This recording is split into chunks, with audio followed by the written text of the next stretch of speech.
মদিনার বনি তমিম গোত্রের কিছু লোক অশ্বরোহিত, কিছু লোক নবীজির দরবারে আসলেন। তাদের বংশ থেকে অথবা তাদেরকে পরিচালনা করার জন্য আমির হিসাবে, একজন নেতা হিসাবে অথবা মাতবর হিসাবে অথবা সর্দার হিসাবে নির্বাচিত করার জন্য নবীর মজলিসে আসলেন। নবীর মজলিসে এসে একজন আমির নির্বাচিত করবেন, যার নেতৃত্বে তারা পরিচালিত হবে, চলবে। এখনো কোন গ্রামে সর্দার প্রথা আছে, আছে না নাই? কোন এলাকায় মাতবর প্রথা আছে। আমার বাসা যেখানে, ওই গ্রামও সর্দার আছে। আমি দেখেছি এই 5-7 বৎসরের মধ্যে সমাজের যে কোনো সমস্যা হয়, সবার মুখে একই উক্তি, বিষয়টা সর্দারকে অবগত করো আগে। এটা হলো মান্যতা। কারণ কুরআনুল কারীমে একথা বলা আছে, কুল আতিউল্লাহ ওয়া আতিউর রাসূলা ওয়া উলিল আমরি মিনকুম। তোমরা আনুগত্য করো আল্লাহর, আনুগত্য করো তার রাসূলের, পাশাপাশি তোমাদের সর্দার, তোমাদের মাতবর, তোমাদের নেতার। তবে আতিউল্লাহ, আল্লাহ এবং আল্লাহর রাসূলের নামের আগে ব্যবহার হয়েছে, বিনা প্রশ্নে আল্লাহ আল্লাহ রাসূলের আনুগত্য করতে হবে, মানতে হবে। উলিল আমরের আগে কিন্তু আতিউল্লাহ ব্যবহার বা আতিউল উমর বলা হয় নাই। কারণ হচ্ছে এখানে তার হাকিকাত হচ্ছে আল্লাহ আল্লাহ রাসূলের আনুগত্য বিনা দ্বিধায়, বিনা প্রশ্নে, নির্দ্বিধায় মেনে নিতে হবে। উলিল আমর মানার ক্ষেত্রে একটু চেষ্টা করা লাগবে, বুঝতে হবে ওই ব্যক্তি আল্লাহ এবং আল্লাহ রাসূলের অনুশাসন মানে কিনা। উলিল আমর বলতে সর্দার বা মাতবর বা নেতা, মেম্বার, চেয়ারম্যান, এমপি, মন্ত্রী, ডিসি অথবা মেয়রকে বোঝানো হয়েছে। ওই ব্যক্তি যদি আল্লাহকে মানে তাইলে আমরাও তারে মানি। আল্লাহ আল্লাহ রাসূলকে মানে না, কোরআন মানে না, হাদিস মানে না, তারও মানি। ঠিক নি কথা? ইচ্ছা করলে আপনি নেতাকে মানতে পারেন, ইচ্ছা করলে নাও মানতে পারেন। ইচ্ছা করলে আমার ওয়াজ শুনতেও পারেন, আবার ইচ্ছা করলে না শুনেও যাইতে পারেন, কোনো গুনাহ নাই। কিন্তু আল্লাহ আল্লাহ রাসূলের অমান্যতার কারণে অপরাধ আছে না নাই? আল্লাহর আদালতের আসামি হওয়া লাগবে। জোরে কোন ঠিক কিনা? আল্লাহ রাব্বুল আলামিন বলেন, ওয়া ইদা কুরিআল কুরআনু ফাসতামিউ লাহু ওয়া আনসিতু লাআল্লাকুম তুরহামুন। যখন তোমাদের মাঝে কুরআনুল কারীম থেকে তেলাওয়াত হয়, তাকরীর হয়, তাফসীর হয়, দার্স দেওয়া হয়, ফাসতামিউ শুনো, ওয়া আনসিতু চুপ করে শোনো, লাআল্লাকুম তুরহামুন এতে তোমাদের জন্য রয়েছে কল্যাণ। মুসলমান ইমানদার বনি তমিম গোত্রের কতিপয় অশ্বরোহী লোক কার দরবারে আসছিলেন? মাশাআল্লাহ, জবাব নাই। নবীজির দরবারে। কার দরবারে? আমি কিন্তু মাঝে মাঝে প্রশ্ন করি, ছোট করার জন্য না, সতর্ক আছেন কিনা, মনোযোগ আছেন কিনা এই জন্য। কারণ আল্লাহ তো বলছে ফাসতামিউ, তোমরা মনোযোগ দিয়ে শোনো, ও আনসিতু চুপ করে শোনো। আমি আমার কথা বলার জন্য আসি না এখানে, আমাকে আমার ব্যক্তিগত কথা বলার জন্য মঞ্চ তৈরি হয় নাই। এই মঞ্চ তৈরি হয়েছে আল্লাহ তার রাসূলের কথা বলার জন্য। জোরে ঠিক কিনা? তুমি আল্লাহরে বলো আল্লাহ আল্লাহ আল্লাহ, রাসূলের উপর দুরূদ শরীফ পড়ো। আরে তুমি ঠোঁটে আর মুখে না পড়ো, তোমার কণ্ঠনালী ওদিক দিয়ে নাই। যদি থাকতো এই প্যান্ডেল এতক্ষণ কানায় কানায় ভরপুর হয়ে যাইতো। জোরে বলো ঠিক কিনা? বাহানা দেখায়ও না মিয়া। নবীর যুগে এরকম মুনাফিক ছিল কি ছিল না? এখন নাই। আরে এখন নাই, থাকলো আমাকে নাম তোলা নাই।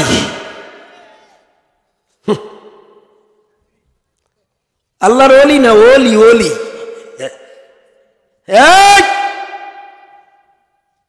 বেশি আগাইও না।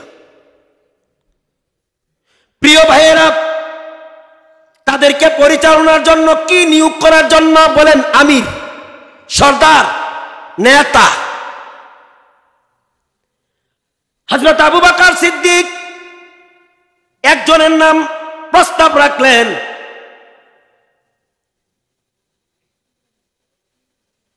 হযরত ওমর আর এক ব্যক্তির নাম প্রস্তাব রাখলেন, একজন কাকা ইবনে মাবাদ।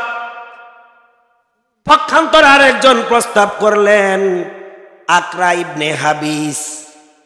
আবু বকর কাকা ইবনে মাবাদ, ওমরের প্রস্তাবিত লোকটা আকরা ইবনে হাবিস। দুইজনের নাম প্রস্তাব পেশ করলেন। এখন নির্বাচন করবেন কে? নবীজি। বুঝেন, ভালো করে বুঝেন। হযরত আবু বকরের বিপক্ষে যখন হযরত ওমর আর একজনের নাম প্রস্তাব করলেন, আবু বকর বললেন, ওমর, আপনি তো আমার প্রস্তাবিত লোকটাকে সাপোর্ট দিলে পারতেন, আপনি অন্য একটা লোকের নাম প্রস্তাব দিলেন। যেখানে আমি কোনো কিছু প্রস্তাব রাখি, আমার পাল্টা আপনিও প্রস্তাব দেন। হযরত ওমর বললেন, এটা আমার মৌলিক অধিকার, এই অধিকার আমার আছে। দেখেন, আপনাকে এলাকায় মেম্বার নির্বাচিত হয় না, চেয়ারম্যান হয় না, জনগণের সাপোর্টে হয় না। দুইজনের মধ্যে একটু বাক্য আলাপ হলো, একটু কথোপকথন হলো, অমনি ভাবে আসমান থেকে ফায়সালা। খুব মনোযোগ দিয়ে শোনো ভাই, একটা মানুষ দৃষ্টি এদিক সেদিক লারবা না, মনোযোগ দিয়ে শোনো। কি ফায়সালা আসলো আসমান থেকে? ইয়া আইয়ুহাল্লাযীনা আমানু লা তুকদ্দিমু বাইনা ইয়াদাইল্লাহি ওয়া রাসূলিহি ওয়াত্তাকুল্লাহ ইন্নাল্লাহা সামিউন আলীম। ইয়া আইয়ুহাল্লাযীনা আমানু, হে ঈমানদার সকল। আবু বকর ওমর ঈমানদার ছিল নি? কেমন আমগো দেশে আবু বকরের মতো? কি কর আপনাকে নাম তোলার ওমরের মতো এরকম ঈমানদার ছিল? ওমর কথা কয় না কা? এখন কি আবু বকর ওমর নাই সমাজের নাম? আমরা আবু বকর আর ওমর আর নবীর সাহাবী আবু বকর ওমর এক জিনিস। খুব বেড়াড়া কি দেখে বলে, ইয়া আইয়ুহাল্লাযীনা আমানু, কে কে বলছেন? কে? লা তুকদ্দিমু বাইনা ইয়াদাইল্লাহি ওয়া রাসূলিহি। এই ইমানদারেরা, মুমিনেরা, আবু বকর ওমর, ও আবু বকর ওমরের অনুসারীরা, নবীর উম্মতেরা, কালিমার স্বীকৃতি প্রদানকারীরা, যারা তোমরা নির্দ্বিধায় আমাকে, আমার নবীকে গ্রহণ করেছো, রিসালাতকে মেনে নিয়েছো, তোমার ওই প্রভুর নির্দেশ পয়গম্বরের সামনে, আল্লাহ তার রাসূলের সামনে মাতবুরি করিও না। কত সুন্দর বিধিমালা, নীতিমালা। লা তুকদ্দিমু বাইনা ইয়াদাইল্লাহি ওয়া রাসূলিহি, আল্লাহ তার রাসূলের সামনে তোমরা মাতবুরি করিও না, অগ্রগামী হইও না। ওয়াত্তাকুল্লাহ, ভয় করো তোমার আল্লাহরে। কারে? ইন্নাল্লাহা সামিউন আলীম, নিশ্চয়ই তোমাদের রব তোমরা যা বলো তিনি শোনেন এবং তোমাদের ব্যাপারে সব তার জানা আছে। আজকে জানিনি কারা মাহফিলে আছে আর কারা বাড়িতে রাস্তাঘাটে আছে। জানে জানে, সাবধান হও, খবর আছে। যেরকম ঠিক কিনা? তোমার জীবনের সমস্ত রেজাল্ট, তোমার কর্মফল একদিন আল্লাহর কাছে হিসাব দিতে হবে, দেওয়া লাগবে। ফামান ইয়ামাল মিসকালা যাররাতিন খায়রান ইয়ারা ওয়া মান ইয়ামাল মিসকালা যাররাতিন শাররান ইয়ারা। ভালো করো আর মন্দ করো, পুঙ্খানু তোমার কাছ থেকে হিসাব নেওয়া হবে, দিতে হবে, দেওয়া লাগবে।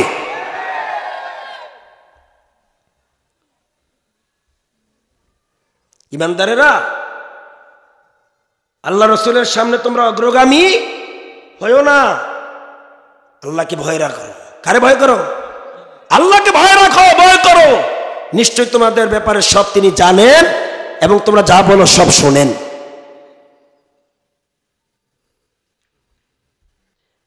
দ্বিতীয় আয়াতটা,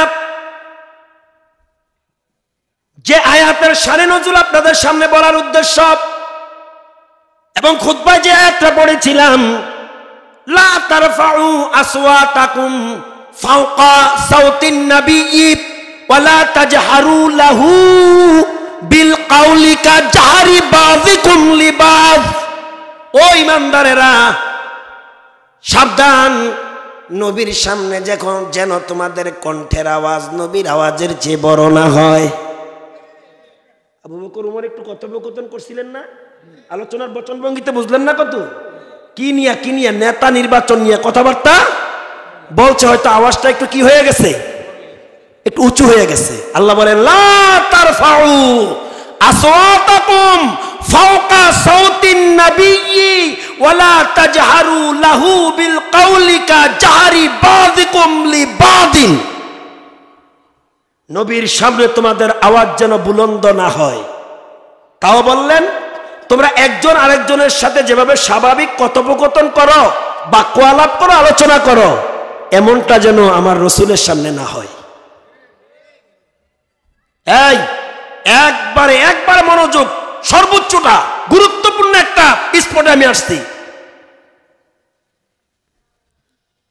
যদি তোমরা এমনটা করো, এই নীতিমালা বেঁধে দেওয়ার পর যদি তোমাদের বৈশিষ্ট্যটা, তোমাদের চরিত্রটা যদি এমন হয়, তাহলে আনতাহাবাত আমালুকুম, তোমাদের অজান্তে তোমাদের জীবনের সব আমল বরবাদ হয়ে যাবে। ওয়া আনতুম লা তাশউরুন, তোমরা বিন্দু মাত্র টের পাবে না, তোমাদের আমলগুলো নিঃশেষ নিষ্ফল হয়ে যাবে যদি তোমরা নবীর সামনে এমন ভাবে কথা বলো যেভাবে তোমরা একজন আরেকজনের সাথে স্বাভাবিকভাবে কথা বলো।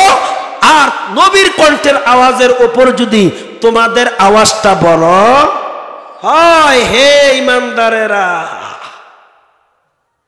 সুবহানাল্লাহ, শিক্ষা দিচ্ছেন কে? এই আয়াতের তাফসিরে পাওয়া যায়, যখন এই বিধিমালা নীতিমালা আল্লাহর পক্ষ থেকে আসলো,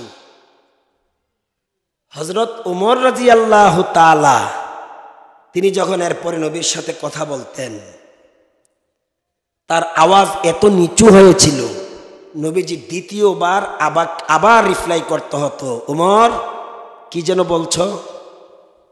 সুবহানাল্লাহ বলেন না।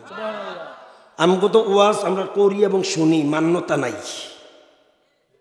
আমলের কোনো খবর। হযরত আবু বকর রাদিয়াল্লাহু তাআলা এই আয়াত নাজিল হওয়ার পর নবীর সামনে আর কোনোদিন আওয়াজকে বুলন্দ করে নাই। নবীর আওয়াজের চেয়ে তিনি তার নিজের আওয়াজকে ছোট, এত ছোট রাখছেন, নবীজি খুব মনোযোগ দিয়ে আবু বকরের কথা শুনতে হতো। বলেন সুবহানাল্লাহ, আল্লাহু আকবার। এটা ছিল মান্যতা, এটা ছিল ইত্তেবা, এটা ছিল আনুগত্য, এটা ছিল অনুসরণ। পারবো না আমরা এরকম করতে? ইনশাল্লাহ আমরা এরকম মান্যতা, এরকম ইত্তেবা করতে পারবো না? এখন প্রশ্ন হচ্ছে, হুজুর এটা তো রাসূলের সামনে সাহাবীদের ব্যাপারে বিধিমালা, এখন তো নবী নাই, প্রশ্ন আসতে পারে না? এবার বলেন, এবার জবাব চাই আপনাদের কাছে সূক্ষ্মভাবে। যত নবী রাসূল দুনিয়াতে এসেছিল তাদেরকে কিতাব দেয়া হয়েছে, নবীরা নাই, তাদের কিতাবের টেম্পারও নাই। আমগো নবী নাই, কিন্তু নবীর কিতাব যেটা নাজিল করেছে আল্লাহ তার উপর, এটার বাস্তবতা আসেনি? আছে না? আমগো নবীও গেছে, কোরআনের টেম্পারও গেছে। এবার আমরা করব কার সামনে? মনে রাখবেন, এই কিতাবের ক্ষমতা, টেম্পার, বাস্তবতা, বাস্তবায়ন কিয়ামত পর্যন্ত থাকবে। সুবহানাল্লাহ বলেন। শুধু তাই না, এটার ক্ষমতা কবর পর্যন্ত আছে। শুধু না, হাসর পর্যন্ত, এটার মর্যাদা জান্নাত পর্যন্ত। যতদিন আল্লাহর রুবুবিয়তের ক্ষমতা আছে ততদিন এই কোরআন আছে। জোরে বলে ঠিক কিনা? কিন্তু আমাদের জানার বিষয় হলো এই ব্যবহারটা সাহাবীদের জন্য আল্লাহর পক্ষ থেকে নীতিমালা নির্ধারণ করেছেন। তো নবীও নাই, সাহাবীরাও নাই। আমাদের বেলায়ও এই বাস্তবায়ন করতে হবে, এবং কার সাথে, ঠিক না? তাহলে হাদিস শরীফ খুলেন। قال رسول الله صلى الله عليه وسلم إن العلماء ورثة الأنبياء। নবী বলেন নিশ্চয় আলেমরা হলো আমার উত্তরসূরি। তাহলে সাহাবীরা নবীর সাথে যে ব্যবহার করেছেন, নবীর সাথে যে ব্যবহারের নীতিমালা আল্লাহ বেঁধে দিয়েছেন, এই ব্যবহারটা আমরা আলেম ওলামার সাথে করতে হবে। যেহেতু রাসূল বলছেন আলেমরা হলো আমার উত্তরসূরি, উত্তরাধিকারী। আমরা কি ব্যবহার করি? বরং আলেমদের সামনে কথা বলতে তোয়াক্কাই করি না, ঠিক নেই? প্রিয় ভাইয়েরা, আপনাদের মধ্যে আলোচনার কার্যকারিতা, বাস্তবতা কি অবলোকন হবে আমি জানি না, কতটুকু মূল্যায়ন করবে আমার জানা নাই। এ আয়াত যখন নাজিল হলো, সাহাবীদের মধ্যে একজন সাহাবী, ওনার গলার কণ্ঠ অত্যন্ত ভারী ছিল, মানে উঁচু ছিল। আপনাদের এলাকায় কিছু লোক আছে না আস্তে কোনো কথা বলতে? কেউ ভাই আসেনি? এটা ওনার দোষ না, এটা ওনার কালচার। আবার কিছু লোক আছে কানে কানে কথা বলা লাগে, এটাও কালচার। তাফসীরে জালালাইনের মধ্যে আসছে, ওই সাহাবীর নাম ছিল হযরত সাবিত ইবনে কায়েস রাদিয়াল্লাহু তাআলা আনহু। তিনি যখন এই নিউজ পেলেন নবীর সামনে যাদের আওয়াজ হবে কি বড়, বলেন বলেন বলেন, আওয়াজ হবে বড়, নবীর আওয়াজের চেয়ে তাদের অজান্তে তাদের জীবনের সব আমল শেষ। এই খবর পাওয়া মাত্র সাবিত ইবনে কায়েস রাদিয়াল্লাহু তাআলা আনহু তিনি কাঁদতে কাঁদতে অস্থির। আল্লাহু আকবার। দিশাহারা প্রায়।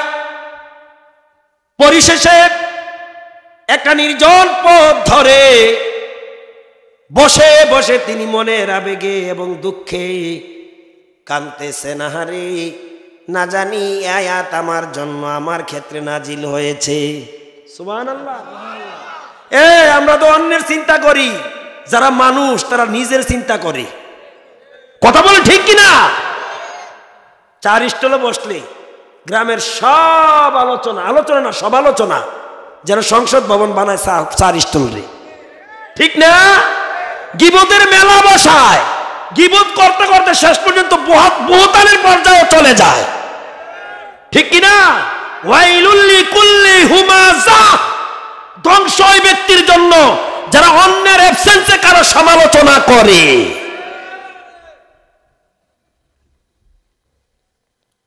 আল্লাহ বলছেন, ইয়া আইয়ুহাল্লাযীনা আমানুস্তানিবু কাসীরাম মিনাজ যন্নি ইন্না বা'দাজ যান, ইন্না বা'দাজ যান। হে মুমিনেরা, তোমরা ধারণা থেকে বেঁচে থাকো, কারো ব্যাপারে মন্তব্য থেকে বেঁচে থাকো। নিশ্চয়ই অধিকাংশ ধারণা মন্তব্য ভুল। আমরা কই, কোরআন কই। হযরত সাবিত ইবনে কায়েস তিনি নিজেকে দোষারোপ করলেন, আহারে আমার কণ্ঠ বারিক, না জানিয়ে আয়াত আমার ব্যাপারে নাজিল হয়েছে। তিনি মদিনার একটা নির্জন পথ ধরে ধরে কাঁদতে লাগলেন, এমন রোদন করতে লাগলেন। ভাগ্যের কি পরিক্রমা, ওই পথ ধরে যাচ্ছিলেন নবীজির আর একজন সাহাবী। সাবিত ইবনে কায়েসের কান্না দেখতে পেলেন। কান্না দেখে তিনি সাহাবীর পাশে গেলেন, কান্নার রহস্য উদ্ঘাটন করলেন। কি ব্যাপার? তুমি এভাবে কাঁদো, কি হয়েছে তোমার? কয় তুমি কি জানো না আল্লাহ তাআলা আয়াত নাজিল করেছে নবীর সামনে যাদের কণ্ঠ বারিক হবে এবং আলোচনা বা কথাবার্তার আওয়াজ উঁচু হবে, তাদের অজান্তে তাদের জিন্দিগির সব আমল বরবাদ হয়ে যাবে।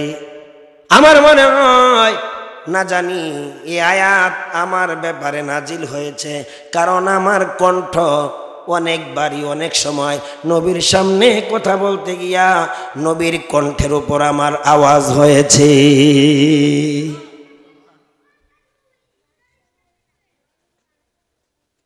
এই বিষয়টা নবীর দরবার পর্যন্ত গড়ালেন। শেষ পর্যন্ত আল্লাহর নবী বললেন, সাহাবীরা, আল্লাহ তো এও বলে দিয়েছেন, ইন্নাল্লাযীনা ইয়াগুদ্দুনা আসওয়াতাহুম ইনদা রাসূলিল্লাহি উলাইকাল্লাযীনা ইমতাহানাল্লাহু কুলুবাহুম লিত্তাকওয়া লাহুম মাগফিরাতুন ওয়া আজরুন আযীম।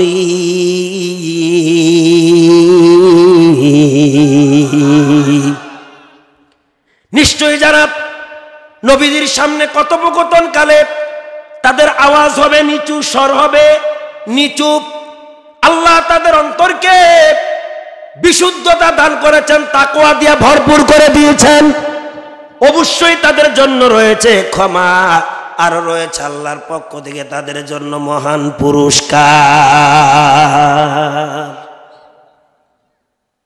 প্রিয় ভাইয়েরা, তাহলে নবীর সামনে আলো সাহাবাদের যেই আচরণ বিধিমালা নীতিমালা আল্লাহ নির্ধারণ করে দিয়েছেন, এই নীতিমালা আমাদের জন্য প্রযোজ্য। নবীর অ্যাবসেন্সে নায়েবে নবীদের সাথে আমাদের আচরণ সেরকম হতে হবে। আলেম ওলামার সাথে উঁচু আওয়াজে কথা বলা, বেয়াদবি সূচক কোন বাক্য আলোচনা করা, বাক্য আলাপ করা যাবে। সাহাবারা যেভাবে নবীজিকে সম্মান দিয়েছে, আমরাও নবীর সামনে সেই আচরণ বাস্তবায়ন করতে হবে। তাইলে আল্লাহ আমাদের দিলকে তাকওয়া দিয়ে ভরপুর করে দিবেন, আমাদেরকে ক্ষমা করে দিবেন এবং আমাদের জন্য মহান পুরস্কারের ব্যবস্থা আল্লাহ রেখেছেন। বলেন আমিন। বন্ধুগণ, আমি আপনাদেরকে কষ্ট দিয়েছি, কষ্ট পেয়েছেন? না, মনে হয় কষ্ট হয়ে গেছে। আলেম ওলামারা কেমন জিনিস, একটা হাদিস পাঠ করেছিলাম, হাদিসের অর্থটা বলে, আর এটা একটা ব্যাখ্যা আছে, এই ব্যাখ্যাটার উপর আলোচনা শেষ করে দেব। সহ্য হবে আপনাদের আর 10-5 মিনিট? 5-10 মিনিট সহ্য হবে? ক্ষমতা আছে, ধৈর্য ক্ষমতা? قال رسول الله صلى الله عليه وسلم يشفع يوم القيامة ثلاثة: الأنبياء ثم العلماء ثم الشهداء। কেন আলেম ওলামাদেরকে আমরা এমন মর্যাদা দিব, এমন ইজ্জত দেব, সম্মান দিয়া কথা বলবো? হাসরের ময়দানে 3 শ্রেণীর মানুষ তারা সুপারিশের অধিকার পাবে, শাফায়াত করতে পারবে। শুধু তাই না, তাদের সুপারিশ সেদিন আল্লাহ গ্রহণও করবে। বলে কেমন সুপারিশ? হাদিসের ব্যাখ্যা দিতে গেলে আরেক হাদিস আসবে। এই 3 শ্রেণীর লোক কারা? 1 নম্বরে আম্বিয়ায়ে কেরাম, 2 নম্বরে আলেম ওলামাগণ, ওলামায়ে কেরাম, 3 নম্বরে শুহাদায়ে কেরাম। বুঝে থাকলে বলেন, কয় শ্রেণীর লোক শাফায়াতের অধিকার পাবে? 1 নম্বরে আম্বিয়ায়ে কেরাম, 2 নম্বরে ওলামায়ে কেরাম, 3 নম্বরে শুহাদায়ে কেরাম। আলহামদুলিল্লাহ বলবেন না? আর একটু জোরে জোরে বলতে হবে। এই হাদিসের ব্যাখ্যা করতে গিয়ে মেরকাতের মুসান্নিফ মোল্লা আলী কারি রহমতুল্লাহ আলাইহি উল্লেখ করেন, হাদিসের তাহকিক করেন। কিভাবে? বলে হাদিসের সুম্মা শব্দটাকে আতফ করার দ্বারা এদিকে ইঙ্গিত করা হয়েছে উলামায়ে কেরামের সম্মান শুহাদায়ে কেরামের চেয়ে বেশি। স্বাভাবিক কথা না? শুহাদায়ে কেরামের চেয়ে উলামায়ে কেরামের সম্মান বেশি। কিভাবে? হাদিস থেকে আপনারা শুনেন। এই প্রসঙ্গে আল্লামা সিরাজি রহমতুল্লাহ আলাইহি নবীর সাহাবী আনাস বিন মালিক রাদিয়াল্লাহু তাআলা আনহু থেকে ইমাম আব্দুল বার রহমতুল্লাহ আলাইহি হযরত আবু দাহদা রাদিয়াল্লাহু তাআলা থেকে এবং আল্লামা জাওজি রহমতুল্লাহ আলাইহি হযরত নোমান ইবনে বাশির রাদিয়াল্লাহু তাআলা আনহু থেকে মারফু ভাবে হাদিস বর্ণনা করেছেন এমন ইউজানু ইয়াউমাল কিয়ামাতি মিদাদুল উলামাই ওয়া দামুশ শুহাদা ফায়ারজিহু মিদাদুল উলামাই আলা দামিশ শুহাদা আও কামা ক্বালান নাবিয়্যু আলাইহিস সালাতু ওয়াস সালাম। হাশরের ময়দানে শুহাদায়ে কেরামের রক্ত এবং উলামায়ে কেরামের কলমের কালির পরিমাপ দেয়া হবে, ওজন দেয়া হবে। সুবহানাল্লাহ বলেন, জোরে জোরে বলেন। ইউজানু ইয়াউমাল কিয়ামাতি মিদাদুল উলামাই আলা দামিশ শুহাদা। হাশরের দিন উলামায়ে কেরামের কলমের কালি এবং শুহাদায়ে কেরামের রক্ত পরিমাপ দিবেন। সুবহানাল্লাহ বলেন। ফায়ারজিহু মিদাদুল উলামা আলা দামিশ শুহাদা। সেদিন দেখা যাবে শুহাদায়ে কেরামের রক্তর চেয়ে উলামায়ে কেরামের কলমের কালির মর্যাদা বৃদ্ধি পাবে। আলেম উলামার সাথে যেমতেন ব্যবহার করে, যে জায়গায় আল্লাহ এবং তার রাসূল আলেমদের সম্মান দিয়েছে। আল্লাহ বলছে ইন্নামা ইয়াখশাল্লাহ মিন ইবাদিল উলামা। আমার বান্দাদের মধ্যে আমাকে সবচেয়ে বেশি ভয় করে আলেমরা। সুবহানাল্লাহ কইতেন না? না, এটা মাইনা নিতে রাজি না। মাইনা নিতে রাজি আছেন? আর মান্যতা করবেন না, অমান্য করবেন কিভাবে? এটা কোরআনের আয়াত, ইন্নামা ইয়াখশাল্লাহ মিন ইবাদিল উলামা। আল্লাহ নিজে বলছেন। আল্লাহর কথা কি? আল কোরআন। বলেন বলেন, আল্লাহর কথা, কোরআনের কথা কার? আল্লাহ বলেন আমার বান্দাদের মধ্যে আমাকে সবচেয়ে বেশি ভয় করে আলেমরা। রাসূলুল্লাহ সাল্লাল্লাহু আলাইহি সাল্লাম বলেন নাউমুল আলিমি খায়রুম মিন ইবাদাতিল জাহিল। সাধারণ আবেদ আল্লাহওয়ালা মানুষের সারা রাতের ইবাদত আমার নায়েবে রাসূল আলেমদের সারা রাতের ঘুম তোমাদের ইবাদতের চেয়ে তাদের ঘুমটা উত্তম। সুবহানাল্লাহ বলেন। এই জন্য রাসূল বলছেন কোন আলেমান আলেম হও আও মুতাআল্লিমান আলেমের কথা শোনো, আলেমের মজলিসে বসো, তলেবুল ইলম হও আও মুস্তাইমান আলেমের কথা শোনো, আও মুহিব্বান আলেমদেরকে ভালোবাসো। আল্লাহ যেন আমাদেরকে আলেম হওয়ার তৌফিক দেন। আমিন। আলেম হইতে পারি নাই, আলেমের বাবা হওয়ার তৌফিক দেন। তাহলে আলেমদেরকে মহব্বত করেন, ভালোবাসবেন তো ইনশাআল্লাহ। আমি একটু প্রমাণ দেখবো এখন ভালোবাসার দৃষ্টান্তটা, তাও আমার জন্য না, আপনাকে নাম তোলার জন্য। এই যে এক মসজিদের নাম রাখছেন, যেই নাম আপনারা রাখছেন, আপনাকে নামও, গ্রামের নামও সুন্দর, মসজিদের নাম তো অতুলনীয় সুন্দর। আলহামদুলিল্লাহ বলতেন না? মসজিদের কথা বলা আওয়াজ অনেক কমে গেল গা। কিও এটা কি নাম জানেন? মসজিদে আল আকসা মসজিদ, মুসলমানদের প্রথম কেবলা। সুবহানাল্লাহ বলেন না? যেই মসজিদে আল্লাহ তাআলা আদম থেকে শুরু করে মুহাম্মদুর রাসূলুল্লাহ সাল্লাল্লাহু আলাইহি সাল্লাম পর্যন্ত 1 লক্ষ মতান্তরে 2 লক্ষ, তার বেশি কম নবী রাসূল সেখানে হাজির করেছিলেন। কোন রাত্রে বলেন? মেরাজের রাত্রে। এই চাঁদটাই কিন্তু মেরাজের চাঁদ। খবর আছে আপনাদের? এই চাঁদের নাম কি? রজবের চাঁদ। কি চাঁদ?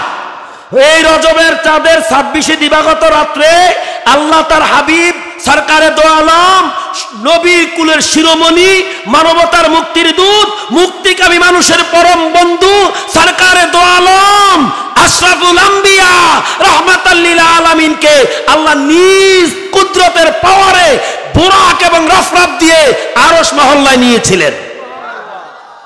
এই চাঁদ সেই চাঁদ। ওই চাঁদের 26 দিবাগত রাত্রে এই মসজিদে আকসার ময়দানে সকল নবীদেরকে হাজির করিয়েছিলেন। আর সেখানে আমার নবীকে ইমাম বানাইয়া সকল নবীদেরকে মুসল্লি বানাইয়া সেখানে একটা সনদ দিয়েছেন ইমামুল মুরসালিন, সকল নবীদের ইমাম। সুবহানাল্লাহ বলেন। মসজিদে আকসা নসিবে নাই দেখার, যদি আল্লাহ তৌফিক দিয়ে দেখতেও পারি, তবে এখনো মুক্ত না, এটা ইহুদিদের দখলে। আল্লাহ যেন মুক্ত করে দেন। তবে এই মসজিদের নামও রাখছেন ওই নামে নাম। আল্লাহ এই নামের খাতিরে সেখানে যে নামাজ পড়লে যে সওয়াব দিত, আল্লাহ তুমিও এখানে আমাদেরকে সওয়াব দাও। পারবেনি আল্লাহ? কারণ মসজিদে আকসায়, মসজিদে আল কুদস, সেখানে 1 রাকাত নামাজ পড়লে 50,000 রাকাতের সওয়াব। হেরেম শরীফে 1 রাকাত পড়লে 1,00,000 রাকাতের সওয়াব। মসজিদে নববী, নবীর মসজিদের সামনে, নবীর মসজিদে 1 রাকাতে 50,000 রাকাতের সওয়াব। আমগো জুমা মসজিদে 1 রাকাতে 500 রাকাতের সওয়াব। পাঞ্জাগানায় 1 রাকাতে 17 রাকাতের সওয়াব। আল্লাহ যদি ইচ্ছা করে তার কাছে সওয়াবের কোনো অভাব। এই মসজিদটার এখন নাকি কিছু কার্যকলাপ বাকি আছে, কিছু কাজ অসমাপ্তি আছে, আসেনি? আপনাদের খেদমতে আরজ, এই নামের খাতিরে আল্লাহ আমাদেরকে হাসরের ময়দানে মাফ করতে, কবরেও আমাদেরকে এহসান করতে, আমাদের ঈমানও সবল করে দিতে পারে। আর হাদিসে তো আছে, ও রাজুলুন কলবুহু মুআল্লাকুন, কি বলছে নবীজি? বলছে যাদের সম্পর্ক মসজিদের সাথে। হাদিসটার বাকি আবারত আমার এই মুহূর্তে মন থেকে ভুলে গেছি। বিল মসজিদি ইদা খরাজা মিনহু হাত্তা ইয়াউদা ইলাইহি, যে ব্যক্তির আল্লাহর ঘর মসজিদের সাথে সম্পর্ক রাখে, মসজিদে আসতে ইবাদত শেষ বেরিয়ে গেছে, কিন্তু তার মনের রিলেশন মসজিদের সাথে থেকেই গেছে, আবার অপেক্ষা থাকে কখন আযান হবে, আবার সেই মসজিদে আসবো। এরকম কিছু লোক আছে না নাই? আল্লাহ নবী বলেন তারা আরশের নিচে হাসরের ময়দানে স্থান পাবে, যেদিন আরশের ছায়া ছাড়া কোনো ছায়া থাকবে না। তো এই মসজিদের অসম্পূর্ণ কাজটা আপনাদের মতো মানুষ, আপনাদের মতো ইমানদারদের দ্বারা পরিসমাপ্তির আশা ব্যক্ত করে আমি আপনাদের কাছে একটা প্রস্তাব রাখব। আল্লাহর ওয়াস্তে অবশিষ্ট কাজটায় আঞ্জাম দেওয়ার জন্য আপনাদের মতো কিছু লোকের সহযোগিতা দরকার। আল্লাহ বলেন মান জাআ বিল হাসানাতি ফালাহু আশরু আমসালিহা। তোমরা যদি তোমাদের অর্জিত সম্পদের একটা অংশ ছেড়ে দাও আমার জন্য, আমার সন্তুষ্টির জন্য, আমি তোমাদেরকে 1 অংশের বিনিময়ে 10 গুণ করে বর্ধিত করে দিব।